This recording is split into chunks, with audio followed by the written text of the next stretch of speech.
এখন আসছি রমজান মাস উপলক্ষে বাজার নেওয়ার জন্য। আমাদের চাচা হ্যান্ড চাচার গেছে। এখন দেখবো কি রকমের কি প্রাইস, কোন জিনিসের কি প্রাইসটা এখন দেখবো। আসলে করিস সবাই আপনার চাচার গেছে বড় প্রাইস দিব। চাচা এ বর্তমানে পেঁয়াজের কেজি কত চলতেছে? বর্তমানে পেঁয়াজের কেজি 35 টাকা কেজি। আর পেঁয়াজটা কি ভালো হবে? হ্যাঁ ভালো, দেশি পেঁয়াজ, এটা 1 নম্বর পেঁয়াজ। আরে 5 লিটার তেল না কত প্রাইস? লিটার তেল আমরা দিচ্ছি, পিওর তেল এটা আপনার 860 টাকা, আর এইদিকে ফ্রেশ আছে 960 টাকা।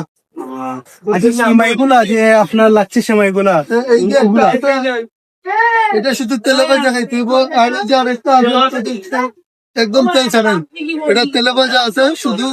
এই সেমাইটা তো অনেক ভালো হয়। হ্যাঁ খুব ভালো।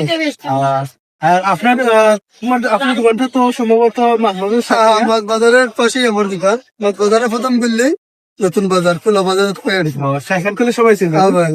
সিদ্দিক স্টোর আছে দোকানের নাম, সমস্যা নাই।